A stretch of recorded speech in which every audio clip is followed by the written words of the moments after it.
সম্মানিত উপস্থিতি, আসসালামু আলাইকুম। আজকে আমি আপনাদের সাথে একটা ইসলামিক গল্প শেয়ার করতে চাই। এই গল্পটা আসলে আমাদের সকলের জানা চেনা, কিন্তু এই গল্পটার আসল থিওরিটা, আসল বিষয়টা আর এই গল্প থেকে শিক্ষাটা কি, সেই বিষয়টা আমরা আজকে জানার চেষ্টা করব ইনশাআল্লাহ তাআলা। তো প্রথমে আমার অনুরোধ রইল, আপনারা আমার এই ভিডিওটা শেষ অবধি পর্যন্ত দেখবেন, আর ভিডিওটা ভালো লাগলে অবশ্যই সাবস্ক্রাইব করতে ভুলবেন না। আজকের গল্পটার নাম হচ্ছে শতলোকের খুনি। এই ঘটনাটি সংকলিত হয়েছে সহিহ মুসলিমে। রাসূলুল্লাহ সাল্লাল্লাহু আলাইহি ওয়াসাল্লাম বলেছেন, তোমাদের পূর্ববর্তী যুগের এক লোক 99 জন মানুষকে হত্যা করেছিল। তারপর সে লোকেদেরকে জিজ্ঞাসা করে, এই অঞ্চলের সবচেয়ে বড় আলেম কে? তারা একজন দরবেশকে দেখিয়ে দেয়।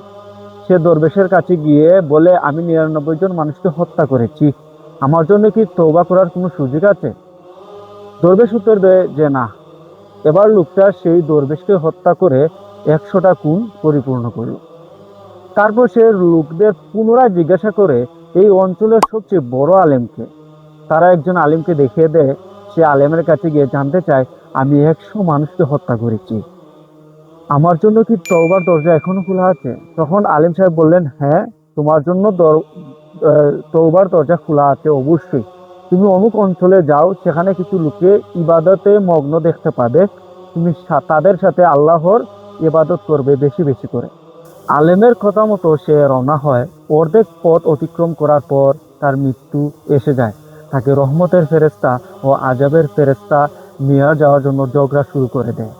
তখন আল্লাহ তাআলার কুদরতে আল্লাহ তাআলা আসমান থেকে একজন ফেরেশতাকে মানুষের রূপে পৃথিবীতে প্রেরণ করেন এই ঝগড়া মীমাংসা করার জন্য।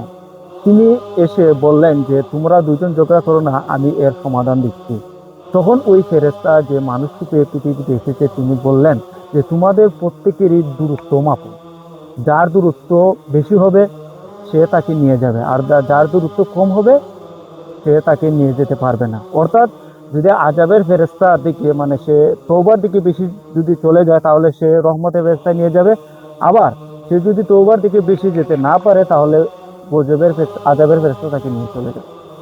তখন কথা মতো পরিমাপ করা হলো। আল্লাহর রহমতে আল্লাহ তাআলা জমিনটা প্রশস্ত করে দেন এবং রহমতের ফেরেশতাদের পক্ষে তাকে নিয়ে যান। তখন রহমতের ফেরেশতা তার জান কবজ করে নিয়ে যান এবং সর্বশেষ সে জান্নাতে চলে যায়। এরপরের বিষয়টা, মানে এই গল্প থেকে শিক্ষাটা কি, সেটা আমি আপনাদের সামনে উপস্থাপন করব। এই গল্পটা সিম্পল থিওরিটা আমরা সবাই জানি, কিন্তু বিস্তারিত বিষয়বস্তু আমরা জানি না।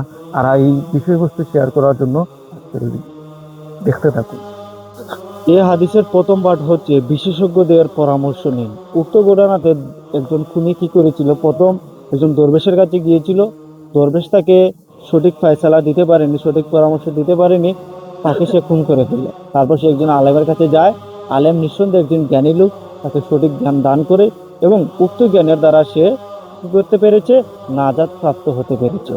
দরবেশ যতই ইবাদত গুজার মানুষ হোক না কেন, সেটা তার নিজের জন্য, কিন্তু তার মূর্খতা, জাহালাত মানুষের জন্য খুবই ক্ষতিকর। এদিকে একজন আলেম যদি তার ইবাদতে কমতি হয়, সেটাও তার নিজের জন্য, কিন্তু তার জ্ঞান সমাজের জন্য, প্রত্যেকের মানুষের জন্য খুবই খুবই উপকারী। আর এই উপকার পেয়েছিল ওই খুনিটি। সর্বশেষ সে জান্নাতে গিয়েছিল। তাই যখন আমরা দিনী ব্যাপারে ফয়সালা বা সংশয়ে সন্দেহে থাকি, তাহলে অবশ্যই পরামর্শের জন্য আমরা আলেমের কাছে যাব, তাদের শরণাপন্ন হব এবং তাদের সাথে ডিসকাস করে আমরা ওই বিষয়টা জানবো। আন্দাজে কোনো ধারণা নেব না, আন্দাজে কোনো বিষয় আমরা বলে দেব না যে অমুক কথা এরকম। আমরা যদি জানি না, আমরা বলবো না আল্লাহু আলাম, অর্থাৎ আমরা জানি না, আল্লাহ আল্লাহ জানেন। এ হাদিসের দ্বিতীয় পাঠ, আপনার গুনাহ কখনোই আল্লাহর রহমতের চেয়ে বড় নয়। অর্থাৎ আমরা যতই বড়ই গুনাহ করি না কেন, অবশ্যই আল্লাহর দয়া আপনার গুনার চেয়েও বিশাল। উদাহরণস্বরূপ, আমাদের গুনাহ যদি পাহাড় সমান হয়, আল্লাহর দয়া আকাশ সমান। শয়তান চায় যেন আমরা মনে করি যে আমরা এমন গুনাহ করেছি যার গুনার কোনো ক্ষমা নেই। তখন সে আমাদেরকে আরো গুনাহ করে, আরো গুনাহ করতে উদ্বুদ্ধি দেয়, উৎসাহ প্রদান করে। ফলে আমরা গুনাহ করতে থাকি।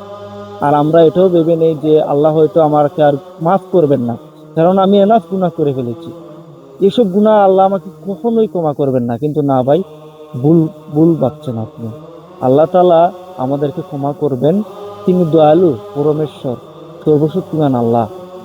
আমাদের গুনাহ যতই বড় হোক না কেন, তিনি ক্ষমাশীল, পরম দয়ালু।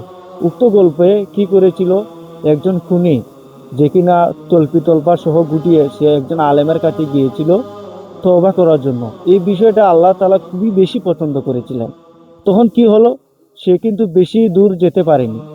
অর্থাৎ সে তওবা করার জন্য আলেমের যখন পরিমাপ করা হয়েছিল, বেশি জায়গায় সে যেতে পারেনি।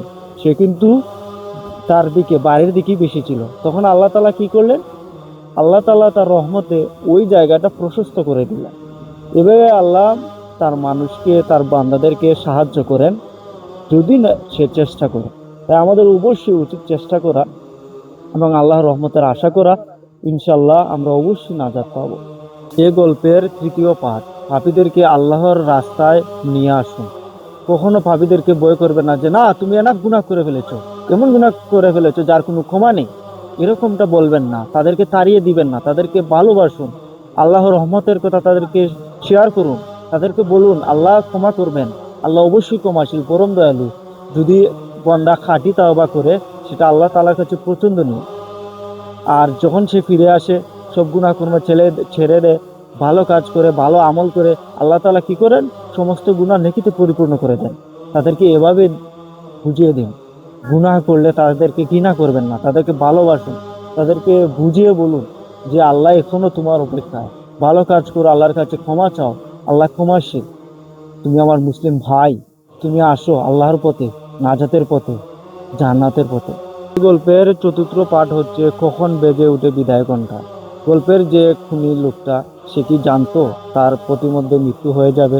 সে তল্পি সহ নিয়ে বেরিয়ে পড়েছিল। সে জানতোই না যে তার মৃত্যু এসে উপস্থিত হবে। তবে তার মৃত্যুটা খুবই ভালো মৃত্যু হয়েছিল, আল্লাহর রাস্তায় মৃত্যুটা হয়েছিল।